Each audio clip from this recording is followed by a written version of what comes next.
Bonjour à tous et bienvenue sur RTI 1 pour ce premier bulletin d'information de ce jour. Le président de la République, Alassane Ouattara, séjourne en Arabie Saoudite.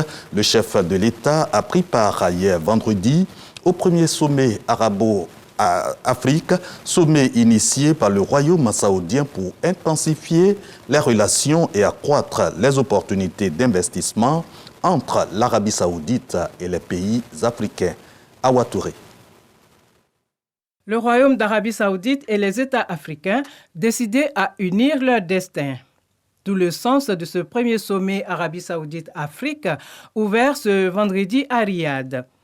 Autour du souverain de l'État berceau de l'islam, le roi Salman Abdelaziz Al Saoud, plusieurs chefs d'État africains, au rang desquels le président de la République Alassane Ouattara, qui loue l'opportunité d'une telle rencontre. Je voudrais avant tout propos exprimer ma profonde gratitude aux serviteurs des deux saintes mosquées, le roi Salman Ben Abdelaziz Al Saoud, à son Altesse royale, le prince héritier, président du Conseil des ministres ainsi qu'au gouvernement et au peuple saoudien pour l'accueil chaleureux et toutes les marques d'attention dont ma délégation et moi-même sommes l'objet depuis notre arrivée dans votre beau pays. Majesté, Excellences, Mesdames et Messieurs, je salue la tenue de ce premier sommet Arabie Saoudite-Afrique qui consacre l'engagement constant depuis plusieurs décennies du Royaume d'Arabie Saoudite en faveur du développement de l'Afrique. Notre rencontre nous permettra de renforcer le partenariat entre l'Arabie Saoudite et les États africains et d'évoquer les défis mondiaux du moment. À cet égard, je voudrais, en ma qualité de champion du suivi de l'agenda 2063 de l'Union africaine, remercier les plus hautes autorités saoudiennes pour leur soutien décisif qui a permis l'entrée de l'Afrique au G20. Dans ce contexte, je voudrais encourager le gouvernement saoudien à financer à travers le Fonds saoudien pour le développement les projets structurants de l'agenda 2063. En effet, l'Afrique offre d'importantes opportunités d'investissement dans les domaines prioritaires de ce sommet que sont l'agriculture, l'éducation, la santé et l'action humanitaire. Par ailleurs, nous encourageons l'Arabie Saoudite à accompagner les pays africains dans leur transition énergétique, à travers notamment le financement des énergies renouvelables. Selon le président Alassane Ouattara, de telles aspirations doivent être à l'image de la coopération bilatérale entre le Royaume d'Arabie Saoudite et la Côte d'Ivoire. Ces dernières années, les deux pays ont intensifié leurs relations dans plusieurs domaines. Sur le plan bilatéral, je me réjouis de la qualité des relations que mon pays, la Côte d'Ivoire, entretient depuis des décennies avec l'Arabie Saoudite. Ces relations ont connu un regain de dynamisme à l'occasion de ma visite d'État en 2019, qui a permis d'initier d'importants projets de développement. De plus, la Côte d'Ivoire a bénéficié de l'initiative Route de la Mecque lors du Hajj 2023, ainsi que d'un don d'environ 3 millions de dollars américains pour l'achèvement des travaux de construction de la plus grande mosquée du quartier des affaires de notre capitale économique Abidjan. Nous devons approfondir davantage la coopération entre nos deux pays. J'invite donc les investisseurs saoudiens à saisir les opportunités d'affaires qu'offre le Programme national de développement 2021-2025, notamment les projets de transformation du cacao et de l'anacarde. Depuis cette tribune, le chef de l'État appelle à une résolution rapide du conflit entre Israël et le Hamas. Je ne saurais terminer mes propos sans lancer un appel à un cessez-le-feu dans la bande de Gaza, à l'ouverture de couloirs humanitaires ainsi qu'à l'instauration d'une paix durable. à travers la création de 2 États, conformément aux résolutions pertinentes des Nations Unies. Ce premier sommet ouvre une nouvelle ère de coopération entre les États africains et le Royaume d'Arabie Saoudite. Restons avec Awa Touré, toujours à Riyad, capitale de l'Arabie Saoudite. En marge du premier sommet Arabo-Afrique, le président Alassane Ouattara s'est entretenu avec le président de la transition gabonaise, Brice Oligui Nguema, au centre des échanges, les relations bilatérales et la situation au Gabon. Le président de la transition gabonaise, Brice Oligui Nguema, en marge du sommet Arabie Saoudite-Afrique, est venu faire ses civilités au président de la République Alassane Ouattara et bénéficier de ses conseils afin de mener à bien la transition au Gabon. Le président Ouattara étant un ami de longue date du Gabon et aussi de par l'amitié que nos anciens chefs d'État, Feu Omar Bongo Ondimba et Feu Houphouët-Boigny, ont toujours eu cette considération entre eux. Donc nous avons bénéficié de ces conseils, comment mener à bien cette transition et comment nous aider.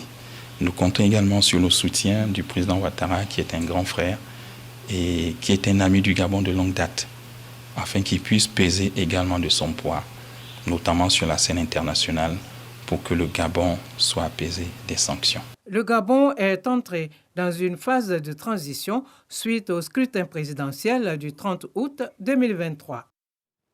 Ici à Abidjan, le vice-président Timoko Méliette Koné échange avec le premier ministre de la République tchèque qui conduit une délégation d'hommes d'affaires de son pays en Afrique subsaharienne.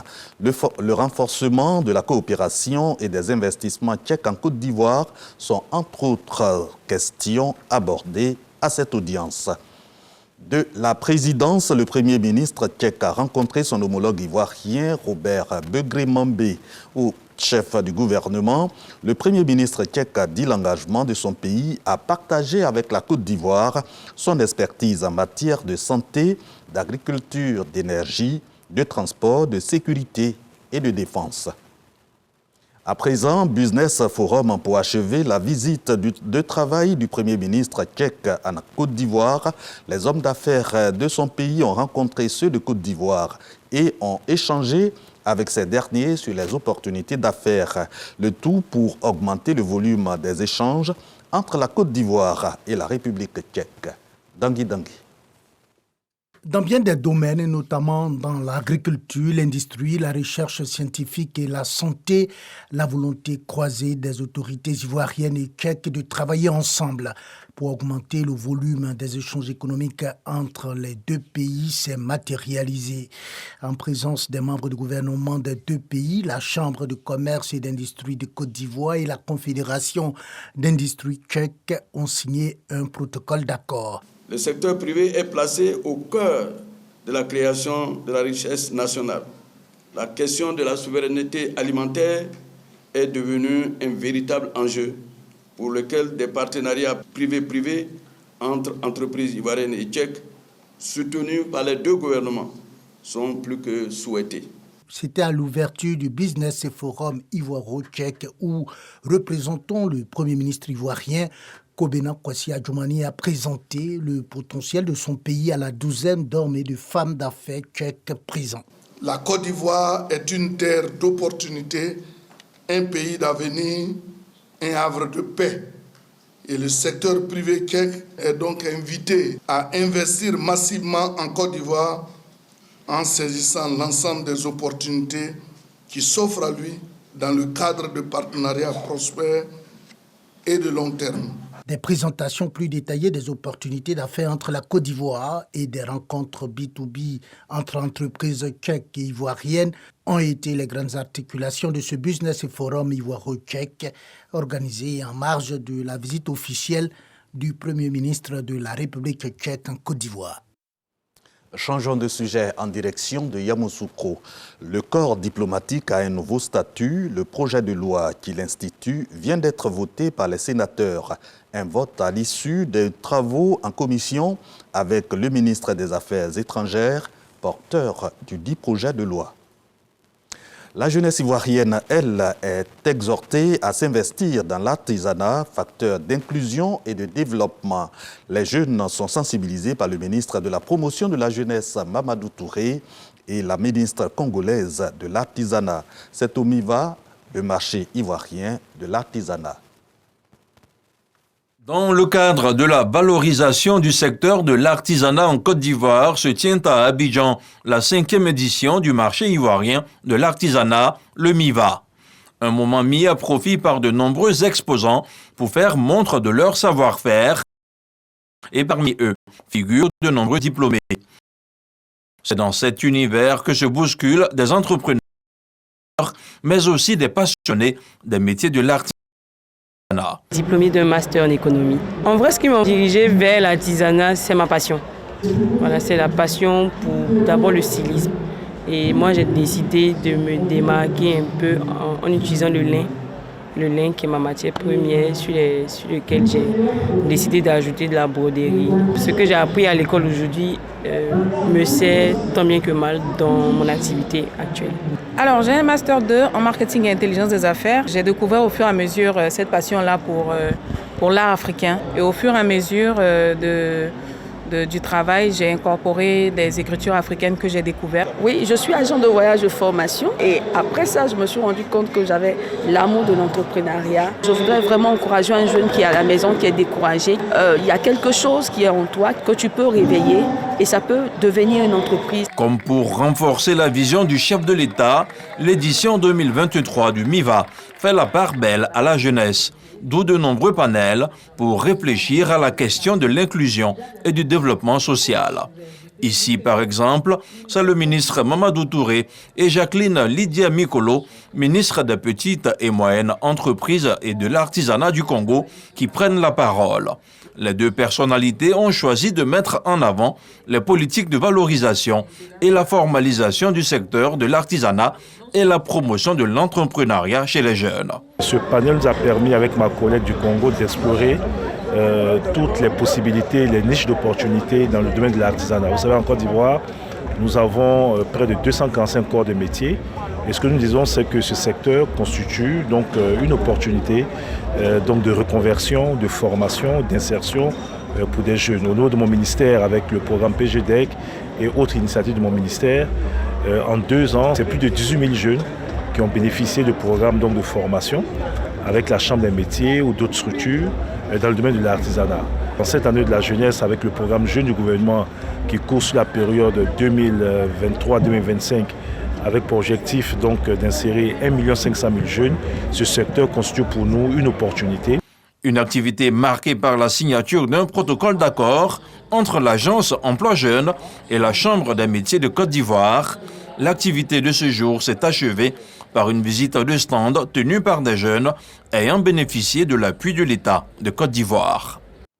Lui, il est ministre des Eaux et Forêts. Laurent Tchagba effectue en Afrique du Sud une mission de suivi des accords entre la Côte d'Ivoire et ce pays.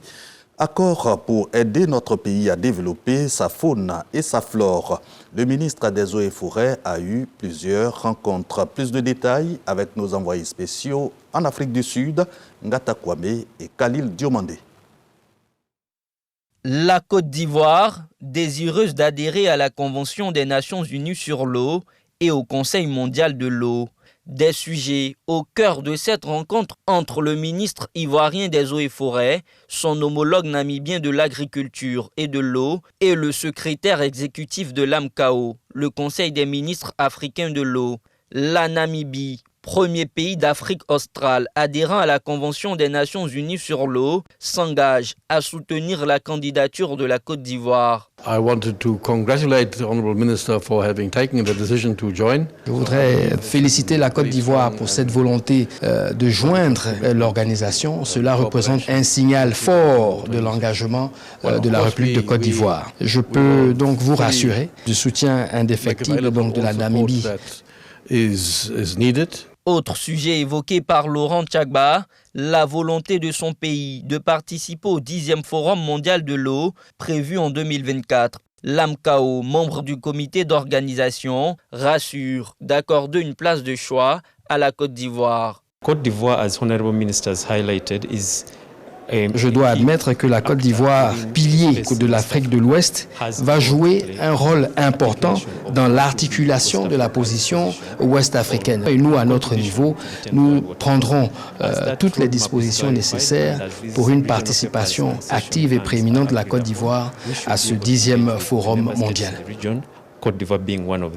L'eau va être dans un très très proche avenir une denrée rare. La Côte d'Ivoire a besoin d'anticiper pour que la gestion intégrée des ressources en eau soit maîtrisée de manière à ce que la Côte d'Ivoire puisse être à l'abri des conflits que beaucoup de régions commencent à avoir dans le cadre de la gestion des bassins. Cette rencontre tripartite s'est tenue en marge de la 7e conférence africaine sur l'eau et l'assainissement qui se déroule à Swakopmund en Namibie jusqu'au 11 novembre 2023. C'est l'un des plus grands rendez-vous du continent, réunissant des experts autour des questions liées à la raréfaction des ressources en eau et aux problématiques d'assainissement.